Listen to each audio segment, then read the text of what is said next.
Hello friends, एक बार फिर से आप सभी का स्वागत है आपके इस अपने YouTube channel English by Bittu sir पे।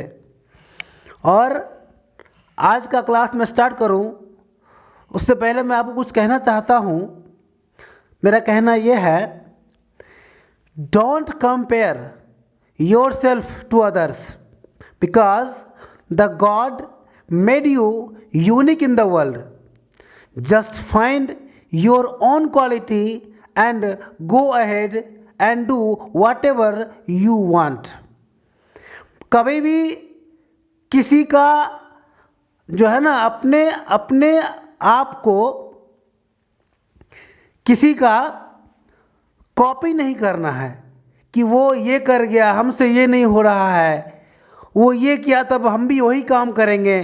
बिल्कुल नहीं करना है। आपको आपके अंदर का क्वालिटी को ढूंढना है और ज़रूर भगवान सब में एक अच्छा क्वालिटी यूनिकनेस दे करके भेजते हैं। तो बस आपको अपना उस यूनिकनेस जो क्वालिटी दे करके भेजे हैं उसको खोजना है और वो करके आप आगे बढ़ सकते हैं, उससे कहीं आगे आप जा सकते हैं। इसलिए कभी भी किसी का कॉपी हमें नहीं करना चाहिए, ठीक है। और अपना तुलना किसी से भी हमें नहीं करना चाहिए। Thank you. अब आज का क्लास मैं स्टार्ट करूंगा जो आपका थर्ड प्रोनाउन का काइंड होगा, जिसका नाम है रिफ्लेक्सिव प्रोनाउन। और रिफ्लेक्सिव प्रोनाउन को मैं समझूंगा। बाकी मैं ये आशा करता हूँ कि जो वीडियो में डाल चुका हूँ प्रोनाउन का, पहले प्रश्न प्रोनाउन का और दूसरा पोसेसिव प्रोनाउन का, वो दोनों आप देख लिए होंगे। तो ये आपका प्रोनाउन का थर्ड वीडियो होगा, रिफ्लेक्सिव प्रोनाउन। बहुत ही अच्छा टॉपिक है, तो हम लोग स्टार्ट करते हैं। रिफ्लेक्सिव प्रोनाउन का सबसे पहले हम लोग देखेंगे डेफिनेशन क्या कहता है। कहता है when a subject does an action, and यहां पे आप and जोड़ सकते हैं, and the effect of the action gets the subject, or the subject and the object refer the same person और थिंग। अब इसका आप हिंदी लिख लीजिए। जब सब्जेक्ट कोई कार्य करता है और उस कार्य का प्रभाव सब्जेक्ट पाता है, या सब्जेक्ट और ऑब्जेक्ट एक ही व्यक्ति या वस्तु को दर्शाता है। अब हम लोग इसको समझने का प्रयास करेंगे कि डेफिनेशन कहता क्या है। बिल्कुल सटीक आप समझेंगे और कभी भी आप गलती नहीं करेंगे, तो ध्यान दीजिएगा। कहता है कि व्हेन, जब अ सब्जेक्ट, कोई भी सब्जेक्ट डज करता हो एन एक्शन, कोई कार्य। वाक्य में कार्य कौन करता है? सब्जेक्ट ही करता है ना। तो जब कोई सब्जेक्ट कोई एक्शन करता है, कार्य करता है, एंड द इफेक्ट, प्रभाव, वो जो सब्जेक्ट एक्शन किया है, द इफेक्ट, प्रभाव ऑफ द एक्शन, उस काम का प्रभाव, उस काम का प्रभाव गेट्स, पाता है the subject. Subject he action किया और सब्जेक्ट ही उस एक्शन के प्रभाव को पाता है, पहला बात। और या कहता है the subject and the object, वाक्य का सब्जेक्ट और ऑब्जेक्ट रिफर, दर्शाता हो, द सेम, एक ही, समान, पर्सन और थिंग। मतलब जो व्यक्ति सब्जेक्ट होगा वही व्यक्ति ऑब्जेक्ट भी होगा।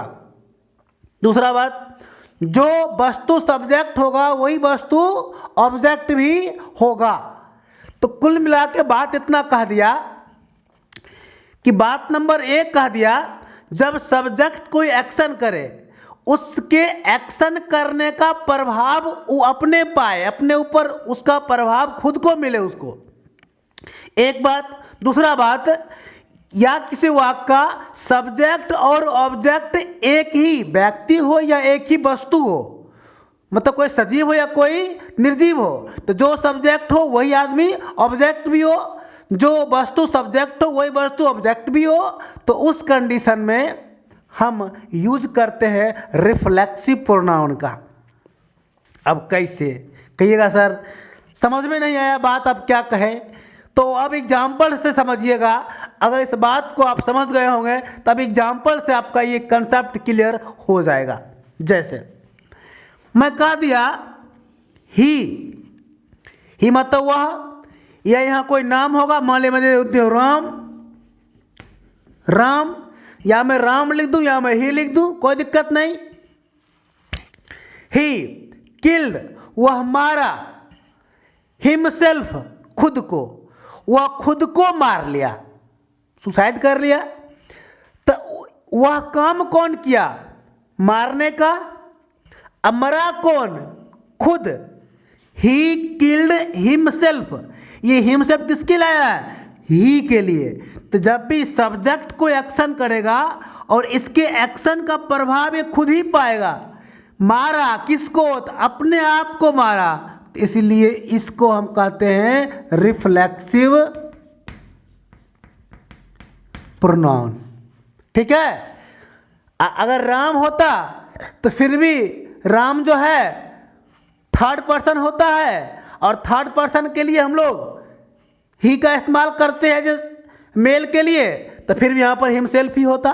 वैसे आगे आप समझिएगा, राम के लिए ही के लिए क्या कैसे होगा आगे समझ जाइएगा, ध्यान दीजिएगा। तो अब दूसरा दौर ये हम फर्स्ट में हम लोग ये सीख लिए कि रिफ्लेक्सिव प्रोनाउन होता क्या है।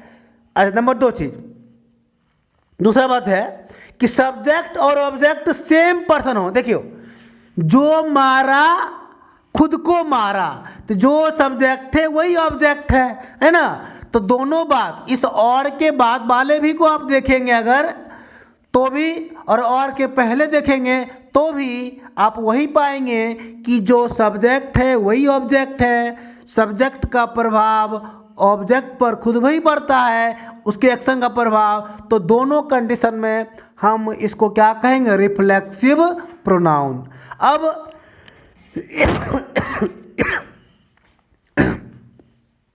अब हम लोग को समझना है कि ये स्ट्रक्चर कैसे बनता है, मतलब रिफ्लेक्सिव प्रोनाउन बनता कैसे है। देखिएगा,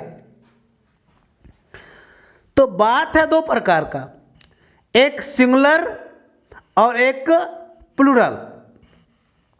जो आप पढ़े होंगे नॉमिनेटिव केस, वहाँ चले जाइए। अब मेरा क्लास मैं एक बार बार बोल रहा हूँ, जो पिछले का क्लास में करा दिया हूँ उस पर अगला क्लास डिपेंड करेगा। इसलिए हमेशा आपको क्या करना है, पहले का वीडियो देख कर के आना है। अभी तक मैं जितना वीडियो डाल चुका हूँ वो सारा आप देख कर के आइए, उसके बाद ही आप आगे समझ पाएंगे। देखिए, तो सिंगुलर, अब याद करिएगा, पर्सनल प्रोनाउन में आई था सिंगुलर और वी था प्लूरल। यू था, सिंगुलर में भी यू था और यू प्लूरल में भी यू ही था। फिर ही, सी, इट, ये फर्स्ट पर्सन का था, ये सेकेंड पर्सन का था और ये थर्ड पर्सन का था। ही लड़का के लिए होता है, सी किसके लिए? लड़की के लिए होता है, और इट कोई निर्जीव के लिए होता है पर्सनल प्रोनाउन का। अब देखिएगा, तो आई का पोसेसिव केस माय होता है, और जब सिंगुलर होता है उसमें हम SELF जोड़ते हैं, और जब प्लूरल होता है तो हम SELVES जोड़ते हैं। बस आई का पोसेसिव केस माय, और माय में जोड़ दिए सेल्फ, बन गया माय सेल्फ। तो कभी भी आई का रिफ्लेक्सिव प्रोनाउन क्या बनेगा? माई सेल्फ बनेगा। दूसरा, यू का पोसेसिव केस होता है योर, और योर में हम जोड़ देंगे सेल्फ, बन जाएगा योर सेल्फ। अब देखिए यू का रिफ्लेक्सिव प्रोनाउन क्या बनेगा? योर सेल्फ बनेगा। तीसरा बात देखिएगा, ही का ऑब्जेक्टिव केस, ही का ऑब्जेक्टिव केस होता है हिम, और हिम में जोड़िए सेल्फ, बन गया हिम सेल्फ। उसी प्रकार से सी में हर जोड़िए सेल्फ, बन गया her self. It object it जोड़िए सेल्फ, बन गया इट सेल्फ। ये सब सिंगुलर है। आप देख रहे हैं ये आई, यू, ही, सी, इट, ये सब क्या था? सिंगुलर। और सिंगुलर प्रोनाउन को जब हम बनाएंगे रिफ्लेक्सिव प्रोनाउन तो हमको SELF, सब में हम SELF जोड़े हैं और क्या बन गया? Reflexive pronoun. तो एकदम याद कर लीजिए, आई का माई सेल्फ, यू का योर सेल्फ, ही का हिम सेल्फ, सी का हर सेल्फ, इट का इट सेल्फ, और एक और याद रखिएगा वन का, ONE वन का बनता है वन सेल्फ। वन का क्या बनता है? One self. वन चूंकि होता है सिंगुलर, उसमें हम जोड़ेंगे सेल्फ, बन जाएगा वन सेल्फ। अब हम आते हैं प्लुरल में। तो हम प्लुरल में क्या देख रहे हैं कि हमको SELVS जोड़ना है। आई का वी होता है प्लुरल, वी का पोसेसिव केस आवर होता है, और आवर में SELVS जोड़िए, बन जाएगा आवर सेल्व्स। अब यू देखिए, यू प्लुरल में भी यू है, तो यू सिंगुलर में भी है, तो यू का योर सेल्फ भी बनेगा और योर सेल्व्स भी बनेगा, क्योंकि यू तो दोनों में है। सिंगुलर भी यू होता है, प्लुरल भी यू होता है। जिस वक्त यू होगा सिंगुलर उस वक्त जोड़ेगा SELF, तो बनेगा योर सेल्फ। और जब यू होगा प्लुरल तो उसमें जोड़ेंगे SELVS, तो बनेगा योर सेल्व्स। अगला है दे थर्ड पर्सन। आइए, थर्ड पर्सन का objective case him, them, third person का क्या बनता है? देम, और देम का जोड़िएगा SELVS, क्या बनेगा? Them selves. ये तो सब देखिए प्रोनाउन का। अब थोड़ा आप ध्यान दे लीजिएगा नाउन का भी। कहता है कि अगर कोई नाउन भी हो ना, एक बात तो आप जानते हैं, कौन क्लास में, पर्सन में आप पढ़ चुके हैं कि नाउन कोई भी वाक्य में आएगा तो वो हमेशा होगा थर्ड पर्सन। तो अगर नाउन सिंगुलर होगा, एक नाम होगा, चाहे किसी दुनिया का कोई नाम को हम नाउन कहते हैं, अगर सिंगुलर आप पढ़ चुके हैं नंबर में, है ना, तो नंबर में पढ़ चुके हैं कि नाउन सिंगुलर, और आप पर्सन में पढ़ चुके हैं कि हर एक नाउन होता है थर्ड पर्सन।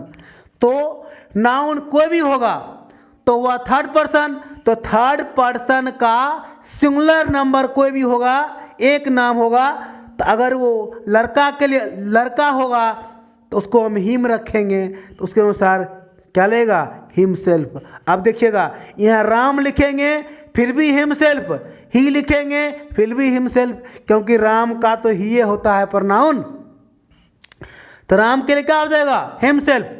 हाँ, अगर यहाँ पर सीता होती तब होता हर सेल्फ, है ना। तो अगर यहाँ पर ध्यान देना है, अगर नाउन होगा सिंगुलर तो देखेंगे मेल होगा, तो मेल का ले लेंगे हम हिम सेल्फ, मतलब लड़की होगी, स्त्री सॉरी लड़का होगा। अगर कोई फीमेल होगी, लड़की होगी, तो हम ले लेंगे हर सेल्फ। और कोई निर्जीव होगा, कोई वस्तु का बात अगर करेंगे हम, नाउन होगा, तो उसके लिए हम क्या लेंगे? It self. और वन सजीव के लिए होता है, ठीक है। तो वन के लिए अगर हम लेंगे रिफ्लेक्सिव प्रोनाउन तो याद रखिएगा वन सेल्फ। अब यहाँ जाइए, प्लुरल नाउन अगर दो नाम हो जाए, राम और मोहन, नहीं, सीता और गीता, बबीता और कुछ भी दो नाम हो जाए तो उस कंडीशन में हम लोग क्या लेंगे, दे को फॉलो करेंगे। चूंकि अब नाउन बन गया प्लूरल तो उसके लिए दे लगता है प्रोनाउन, तो दे के लिए क्या बन जाएगा, देम सेल्व्स। अब ये क्या बात आप समझे, कुछ एग्जाम्पल लेते हैं, आपका सारा कंसेप्ट क्लियर हो जाएगा। देखिएगा, कहता है आई हर्ट माई सेल्फ। हर्ट कहते हैं चोट पहुंचाना, ठीक है। आई हर्ट, मैं चोट पहुंचाया, माई सेल्फ खुद को।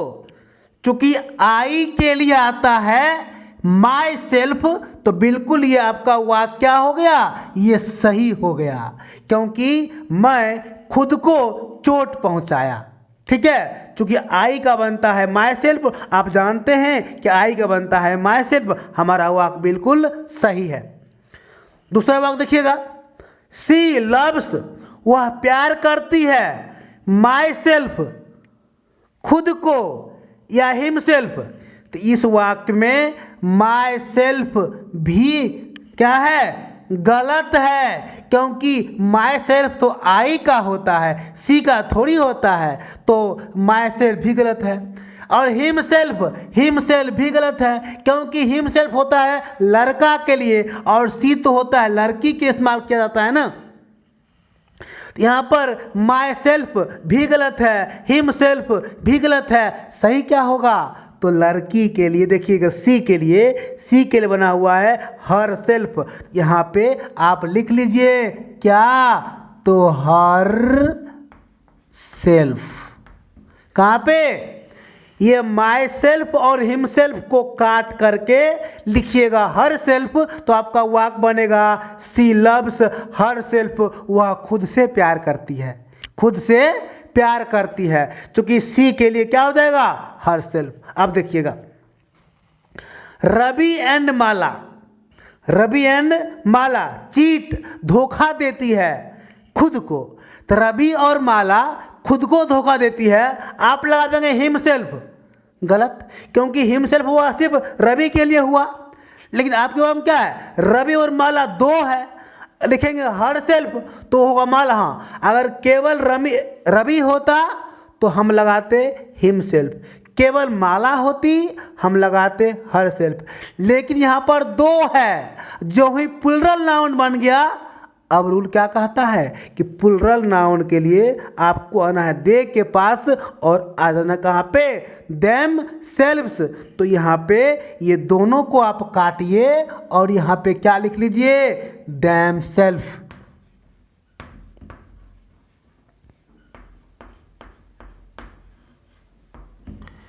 अब मैं आशा करता हूँ कि आप रिफ्लेक्सिव प्रोनाउन का डेफिनेशन और इसका स्ट्रक्चर कैसे बनता है और ये एग्जाम्पल समझे होंगे। एक स्लाइड अभी और आपको हम बताएंगे, उसमें आपका सारा कंसेप्ट क्लियर। अब देखिए, अब हम लोग समझेंगे रूल्स ऑफ रिफ्लेक्सिव प्रोनाउन। कुछ रिफ्लेक्सिव प्रोनाउन का कुछ रूल्स है जिसको समझना बहुत ज़रूरी है, तो हम लोग समझते हैं कि रूल्स क्या क्या है। तो फर्स्ट रूल इसका है, कुछ ऐसे मतलब वर्ब होते हैं are followed by reflexive pronoun, मतलब ये कुछ ऐसे वर्ब होते हैं जिसके बाद रिफ्लेक्सिव प्रोनाउन का इस्तेमाल होता ही है। कौन कौन वर्ब है, एक है इंजॉय। इंजॉय मतलब आनंदित होना, खुशियाँ मनाना कह सकते हैं। इंजॉय के बाद रिफ्लेक्सिव प्रोनाउन लगता है। दूसरा वर्ड है प्राइड, गर्व करना, इसके बाद भी रिफ्लेक्सिव प्रोनाउन लगता है। अब्सेंट, प्रेजेंट है ना, अब्सेंट मतलब अनुपस्थित होना, प्रेजेंट उपस्थित होना। हर्ट चोट पहुंचाना, चीट धोखा देना है ना, रिजाइन त्याग पत्र देना, अप्लाई कुछ आवेदन देना है ना, ये सारे वर्ब के साथ रिफ्लेक्सिव प्रोनाउन का इस्तेमाल होता है। कैसे? यू आर चीटिंग, यू गलत, अगर यहाँ यू लिखे तो गलत हो जाएगा। You are cheating yourself, तुम धोखा दे रहे हो अपने आप को, है ना।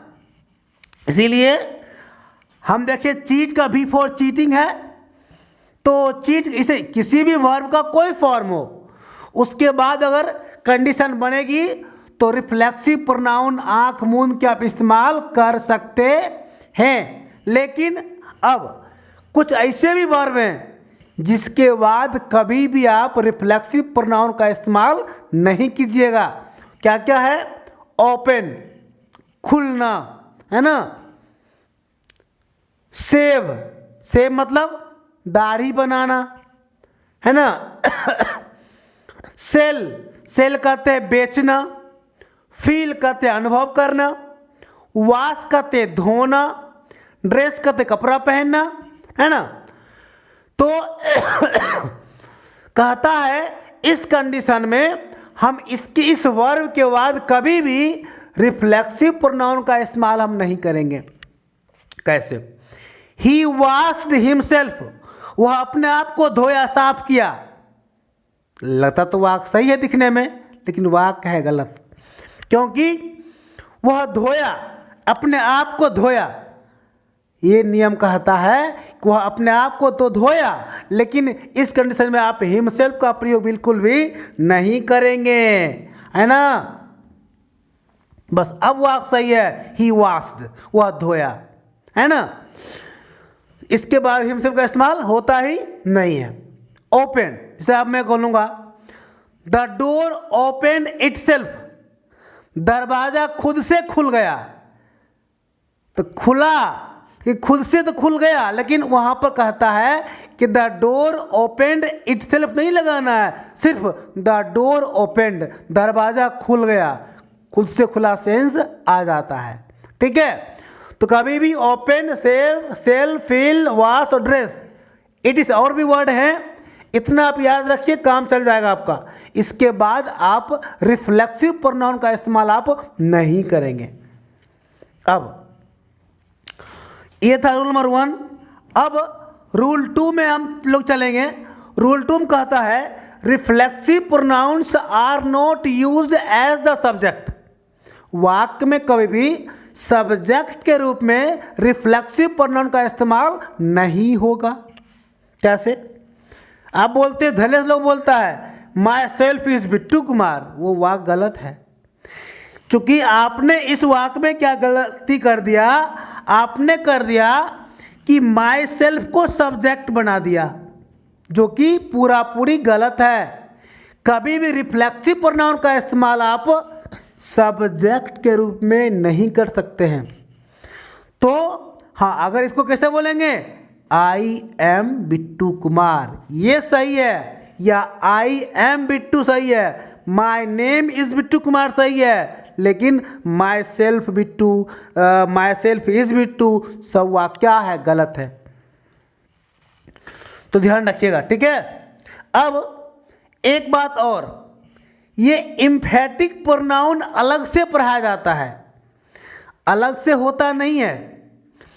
इसी रिफ्लेक्सिव प्रोनाउन को हम कहते हैं इम्फेटिक प्रोनाउन। कैसे? ध्यान दीजिएगा। इम्फेटिक प्रोनाउन जो होता है इस्तेमाल कब करते हैं, टू एम्फेसाइज ऑन सब्जेक्ट, का हिंदी हुआ सब्जेक्ट पर जोर डालने के लिए। अगर वाक्य में सब्जेक्ट है, उसको आपको सर्टेनिटी करना है, निश्चितता करना है, उस सब्जेक्ट पर जोर डालना है, तो वहाँ आप जो इस्तेमाल करेंगे रिफ्लेक्सिव प्रोनाउन का, वो बन जाता है इम्फेटिक प्रोनाउन। कैसे? और इसका एक बात याद रखिएगा, it is used after subject. Subject तो नहीं बनेगा, हाँ सब्जेक्ट के बाद इस्तेमाल होगा, और वह उस सब्जेक्ट पर जोर डालेगा, तो उस सब्जेक्ट को हम कहेंगे इम्फेटिक प्रोनाउन। कैसे? देखिएगा, सी हरसेल्फ कैम हियर, वह खुद से यहाँ आई है। कहा उसको यहाँ कौन लाया? अरे यार वो खुद से यहाँ आई है, तो वह खुद से। अब ये नहीं करना है कि सी में लगा देना है हिमसेल्फ, सी है तो हर सेल्फ ही होगा, लेकिन हाँ सब्जेक्ट के बाद इस्तेमाल होगा, और इसका इस्तेमाल इस पर जोर डालने के लिए होगा, एम्फेसाइज करने के लिए होगा। तो इस कंडीशन में इसको हम कहते हैं क्या? तो एम्फेटिक प्रोनाउन। अभी ये रिफ्लेक्सिव प्रोनाउन नहीं है। रिफ्लेक्सिव प्रोनाउन क्या होता है? जब उसके आने का ऑब्जेक्ट का प्रभाव उस पर पड़ेगा तब। यहाँ इस सब्जेक्ट पर जोर डालने के लिए इस्तेमाल किया गया है, तो इसको हम कहेंगे क्या? Emphatic pronoun. तो जितना भी आप पढ़े हैं रिफ्लेक्सिव प्रोनाउन, अगर उसका इस्तेमाल सब्जेक्ट के बगल में होगा, सब्जेक्ट पर जोर डालने के लिए, भाव आएगा, सेंस आएगा, खुद का सेंस आता है रिफ्लेक्सिव का भी, और खुद का सेंस आता है किसका? एम्फेटिक का भी। अंतर है, ध्यान दे लीजिएगा। अपने आप या खुद का सेंस आएगा, है ना? तो यहाँ पे आप समझ में आपको आ गया होगा। यहाँ पे हर सेल्फ क्या हो गया? Emphatic pronoun. एक और बात, I myself solve the problem. मैं खुद से उस समस्या को समाधान किया, है ना? तो देखिए, मैं खुद से मैं अपने आप उस काम को किया, है ना? तो इस कंडीशन में भी कहता है ये आई क्या होता है? माई सेल्फ होता है ना आई का, तो आई का माई सेल्फ होता है। इस वाक्य में माई सेल्फ जो है वो क्या है? तो एम्फेटिक प्रोनाउन है। ठीक है, तो मैं आशा करता हूँ आपको यह वीडियो पसंद आएगा जब आप देखेंगे, और उसके बाद मैं दो क्वेश्चन दिया हूँ, इस बार बना के आप कमेंट कीजिएगा। क्वेश्चन है, my mother must look after dash. या तो हर होगा या तो हर सेल्फ होगा, वो आप जानिए क्या होगा। 1 मस्ट लव हिज, या वंस, या वन सेल्फ। यहाँ ऑप्शन में यदि दे दिया हूँ, या तो आपको वन ये हिज लगाना है, या तो वंस लगाना है, या तो वन सेल्फ लगाना है। ड्यूटी इन टाइम, किसी को समय के अंदर अपना कर्तव्य अवश्य करना चाहिए, है ना? तो अब आपको भरना है कि क्या भराएगा। यदि आप मेरा प्रोनाउन का क्लास किए होंगे तो आप सही भर पाएंगे। फिर मिलते हैं अगले वीडियो में। Thank you for watching this video. जय हिंद।